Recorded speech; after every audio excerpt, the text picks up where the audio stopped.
수강생 여러분 안녕하세요. 지난 시간에는 휴전체제 하에서 전개된 한국철도의 부흥과 경영실태, 철도 수정의 역사적 전제라는 점에서 그 연구사적 의의를 살펴보았습니다. 이번 시간에는 철도 부흥 계획의 개시와 철도 제재의 조달 문제에 대해서 살펴보겠습니다. 휴전협정의 체결로 인해 한반도에는 평화가 찾아왔으나 군사정세가 안정화될 때까지 교통시설은 유엔군 사령관의 관리하에 두어졌습니다. 그러므로 한국철도는 여전히 제3철도수송사령부의 명령을 받아 전제시설의 복구에 주력하게 되었습니다. 철도 부흥 계획의 실행 상황을 보면 1953년 투자재의 도입이 웅크라 원조 약 410만 달러에 지나지 않아 1954년도에는 FOA 원조 256만 달러가 승인되어 이중 투자재 공급이 1915만 달러, 즉 구매 승인의 95%에 달했습니다.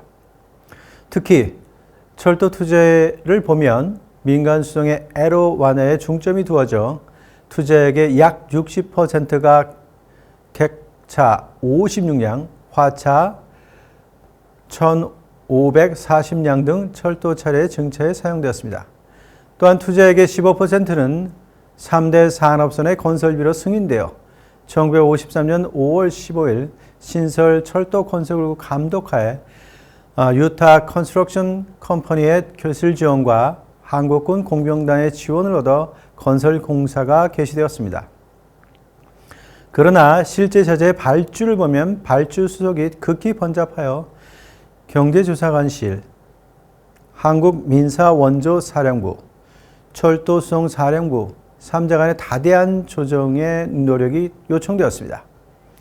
이에 더하여 군사원조와 경제원료의 분리, 원조물질의 구매권 및 구매지역의 문제, 환율 등을 둘러싸고 한미 양국이 대립함에 따라 의견 조정이 이루어지는 1954년 11월까지 FOA 원조물자는 제대로 투입될 수 없었습니다.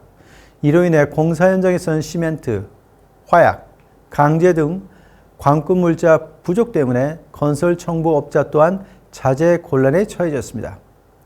뿐만 아니라 재원 확보도 곤란해서 유엔군과 컴제로부터 일부를 대신 조달받아 공사를 겨우 계속할 수 있을 정도였습니다. 전제 복구형 자재 소요액 510만 달러 중 1954년 4월 현재 100만 달러의 물량이 도착했을 뿐이었기 때문에 부흥계획 추진이 지연되지 않을 수 없었습니다. 그 결과 전제시설의 복구율은 1954년에 전년도 8.2%보다 적은 6.3%에 지나지 않았습니다. 이에 더하여 주한미군의 감축이 결정되어 1954년 8월 미국 국방성으로부터 6개 사단 중 4개 사단의 철수 방침이 발표되었습니다. 이에 따라 제3철도수송사령부의 요원은 물론 크리크, 원조에 의한 철도 제재 조달도 축소되게 되었습니다.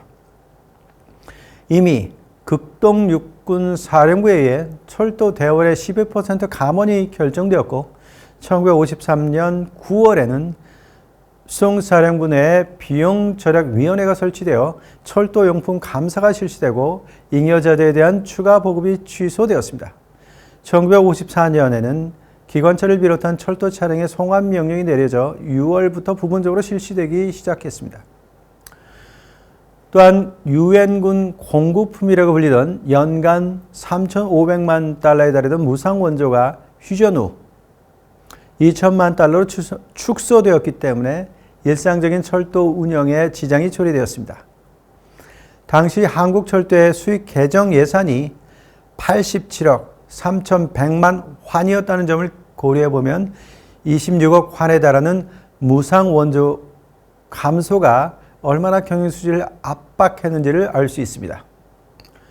1955년 1월부터 유엔군 공구품이 중단되어 자재 공급이 FOA 원조 자금으로 이루어지자 부흥 프로젝트의 차질이 예상되었습니다. 그 영향이 너무나도 크다고 판단되었기 때문에 유엔군 측은 1955년에 한해서 1,600만 달러의 철도 운영 자재를 무상 원조하기로 했으나 석탄과 유지는 유상 원조로서 조달하지 않을 수 없었습니다. 결국 석탄 공급이 급감함에 따라 1955년 1월에는 역약열차의 축소가 다시 결정되었습니다. 이러한 기존 원조의 유상화는 합동경제위원회 압력하에서 긴축재정의 실시로 작성된 철도 예산의 실행을 곤란하게 했습니다. 이러한 큰 변화에 맞추어 한국철도는 운영비 절감 차원에서 이미 1953년 8월 전 직원의 25%에 달하는 감원을 결정했습니다. 대한노총 철도노동조합연맹, 즉 약칭 철도연맹의 강한 반발이 있었으나 직원 수는 1953년 31,957명에서 1954년 29,304명으로 감소하였습니다. 특히 신분별로 5급 직원과 고용원을 중심으로 감원이 이루어져 현업원의 부족이 심각해졌습니다. 그럼에도 불구하고 1954년에 들어 추가적인 517명의 감원이 실시되었습니다. 이미 언급한 바와 같이 미군 철도 요원의 배치도 축소되고 있어 요원 부족은 더욱 심각한 문제로 부상하고 있었습니다. 이에 대하여 한국철도는 직접 열차 운전에 관련된 일선 업무에 중점적으로 인원을 배치하였지만 인원 부족 문제를 해결할 수 없어 직원들의 직무 시간은 11시간까지 연장되고 역장이 승차권 발매 종사하는 지경에 이르렀습니다. 운전요원의 근무 상황을 보면 서울에서 인천까지 가는데 40시간 내지 50시간도 걸리고 경우에 따라서는 조업 수행에서 일주일 이상 걸리기도 하여 결국 조업 중 휴양시간이 짧아지게 되고 피로 회복 곤란으로 인한 체력 저하 현상이 불가피해졌습니다. 그 결과 직원 사상자는 연간 3,000명 이상에 달하였습니다. 이러한 요원 부족을 다소나마 완화하며 열차 운영에 합리화를 기하기 위해서는 최소한 4,826명의 증원이 필요하다고 보고가 이루어진 적도 있었습니다. 동시에 직원들의 생활도 위협받게 되었습니다. 휴전 후에도 인플레이션이 좀처럼 수그러들지 않고 있어 실질 임금이 전 시중에 받은 임금보다 더 급락했습니다. 이에 대해 철도연맹은 임금 인상 투쟁에 들어가 1954년 4월 5,000환 기준의 임금 지급을 실시하고 이전 3개월분에 대해서도 인상액을 별도로 지불하기로 결정하였으나 극도의 예산 압박으로 인해 이러한 임금 인상안 또한 실시 불가능했습니다. 결과적으로 실질 임금 저하가 계속되어 1954년 12월 현재 일반 노동자의 월급이 15,000에서 25,000 환인대 반해 교통부 직원은 4,500에서 8,000원에 지나지 않았습니다.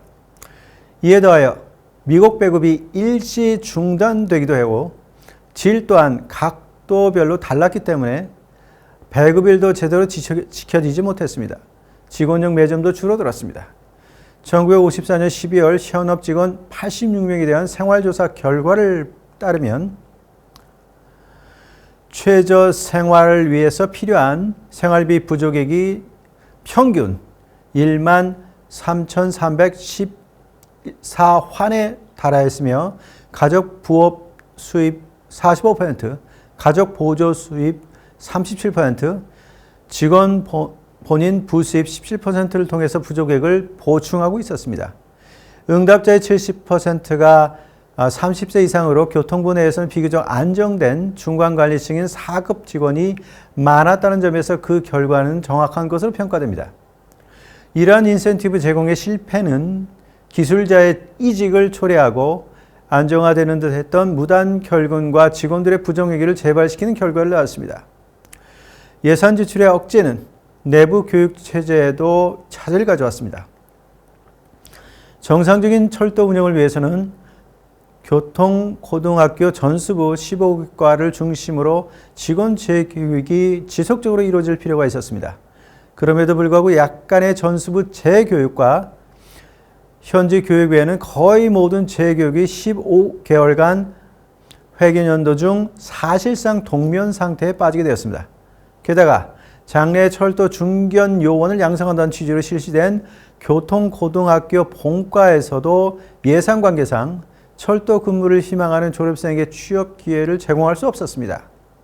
지금까지 철도 부응이 개시되긴 했으나 투자자의 공급은 한미 간의 의견 조정이 오랜 시간이 걸리고 공사 현장에선 자재 부족이 심각하다는 점을 살펴보았습니다. 뿐만 아니라 미국의 개입이 줄어들음에 따라 운정용 자재의 무상 공급 또한 유상화하여 일상적인 철도 운영에도 그 영향이 나타났습니다. 이와 더불어 인적 자원의 운영에서도 운영비 축소라는 관점에서 인원 정리, 임금 인상 억제, 프린지 베니피트의 축소 등이 이루어지고 기존 직원의 재교육조차 힘들어지게 되었습니다. 다음 시간에는 철도 운영 능력의 저하와 체화에 대해서 살펴보도록 하겠습니다.